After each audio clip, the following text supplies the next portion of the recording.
The apocalypse, the end of the world, the Antichrist, the seven seals, the four horsemen, the whore of Babylon, and the mark of the beast. Has anybody ever told you about these things? My name's Dariel. This is the Church of Reason. Strap yourselves in, because today we're going to be talking about Armageddon.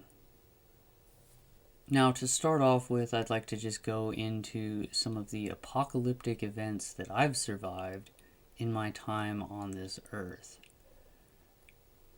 And there's quite a few of them, but the first happened in the 90s. When I was a kid, there was an apocalypse, and it was coming. No doubt about it. The Antichrist was at large, and his name was Bill Clinton.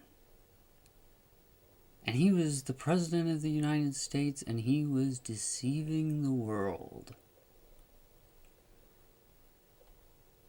And there was all the signs that he was going to take over the planet.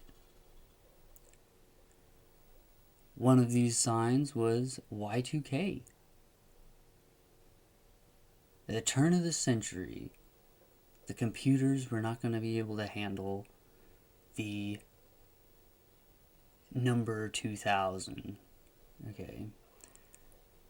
And it was going to cause havoc. All the computers were going to just shut down. Everything was going to be useless. All of the computers were going to be broken. And it meant that everything was going to just turn to chaos. Okay? People weren't going to have any money, and people weren't going to be able to do anything, right? And these were the signs. For about 5 years, the panic grew that the Y2K was going to wipe out civilization as we knew it, and that Bill Clinton would use the opportunity to become the ruler of the world. This was the image that was presented to me. And around that time, a movie came out called Left Behind that really painted the picture that we were so close to the end of days. Well, needless to say, Y2K came and went. The computers didn't crash. Bill Clinton didn't take over the world. And everything sort of just died off. The whole apocalypse was put on hold. A new president came into power, George Bush. And for a while, things were very good. Until they weren't. 9/11 hit. And this was surely the signs of the end times. You could tell it was the end of days because America had been struck. 2 towers were falling to the ground, and you could see the devil in the smoke. And there was an Antichrist at large, and this one's name was Saddam Hussein, and he was going to conquer the world. We were all going to die. These were the signs that the apocalypse was near at hand. And along with these signs came another that took over the minds of people. It was the threat of 2012. The Mayan calendar ended, and surely in 2012 the world would come to an end. And as the war in Iraq continued on, eventually Saddam Hussein was killed, and the threat of end times had died off. But it wasn't long after that a new apocalypse came. And this one had a real whore of Babylon feel to it. Because Hillary Clinton was running for president. And she was definitely, without a doubt, the Antichrist. She was going to kill us all. Okay. But something happened, and she wasn't doing so well in the polls, and a man named Barack Obama became the president. And this was when things got really crazy. Because now, he was the Antichrist. And that he was planning to kill everyone. And I remember hearing that all of the Walmarts in America were being converted into concentration camp style buildings. They were going to gas everybody in the Walmarts. Okay. Now, after 4 years of this, Hillary Clinton ran for president again. And now it was the apocalypse. The real end times had started. Because she obviously was the real Antichrist. However, Barack Obama became the president again, and she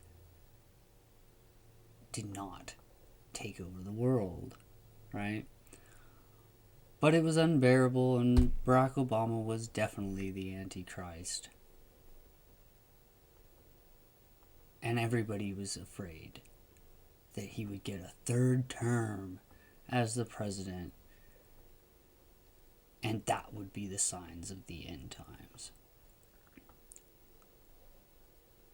Anyway, I think you see where I'm going with this. There's been a ton of apocalyptic events that come and go, and they never manifest as anything. They're just the fears of people who don't know any better. The Millerites predicted that Jesus would return in the year 1843. In 1901, the Pentecostal Church held the Azusa Street Revival, which was centered around the second coming of Jesus. The Jehovah's Witnesses have predicted the end of days to be in the dates of 1916, 1925, and 1975. Now, all of these different churches have predicted the end of days at various times. But is there something that connects all of these different churches together? It turns out there is. These churches are all Anabaptist churches. It was in 1534 that the Anabaptists gathered in the town of Munster, Germany. And they had an apocalypse on their hands. A man named Jan Matthias and his friend Jan van Leyden had convinced a bunch of people that the end times were coming. And the signs were there. Islam was invading Europe at the time, and the Protestant Reformation was in full swing. And so the world seemed chaotic, and these people followed Jan Matthias to the town of Munster, where they quickly overran the city and took over. And the Catholics and Protestants were forced out of the city and told to leave their belongings behind so that they could be shared by the Anabaptists. The Catholics denounced Jan Matthias as a false prophet and surrounded the city. Now, the people in the city felt like this was it. Like the armies surrounding them were the armies of evil, and that they believed that the end of days was near at hand. And it was Jan Matthias who had a vision at this time and told his congregation that Jesus would return in Easter. Okay? And so, as Easter approached, he eventually got it in his head that he was supposed to fight the Battle of Armageddon. And him and something like 10 of his soldiers left the city gates to go fight the entire Catholic army, and they were killed. Now, after he was killed, Jan van Leyden took over as the head of the church. It was shortly after Easter that Jan van Leyden decided to have another vision and proclaim that he was Jesus, and he ran through the streets naked, claiming to be Jesus. Now, the amount of brutality that was going on inside the walls of Munster were horrific. Anybody who stood against the Anabaptists or had doubts about the end times was put to death under Jan Matthias and Jan van Leyden. And it got more and more totalitarian as things progressed. Eventually, people began to doubt as the prophecies started to fall apart and the dates that the prophecies were supposed to be had come to pass, that they eventually opened the gates and let the Catholics in. And the Catholics killed the leaders of the rebellion and put their bodies in these cages that are still on the church today. Now, there are people who have spent their entire lives believing that they are living in the end times. And the thing about these people is that they never seem to remember how long they've been telling people that it's the end of days. You can talk to people who are apocalyptic, and they will tell you all of the signs that are the end times. They'll tell you what's the mark of the beast, who they think the Antichrist is, and all the other things.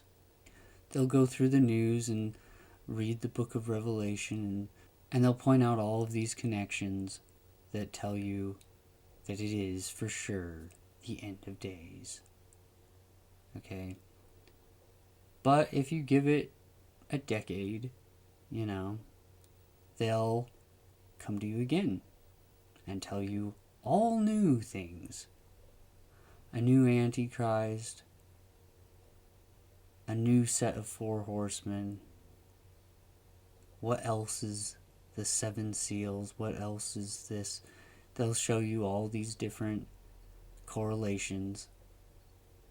And they'll have almost no memory of the previous apocalypse that they were telling you before.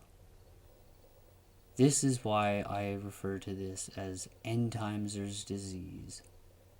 Because none of these people can ever seem to remember how many times they were wrong.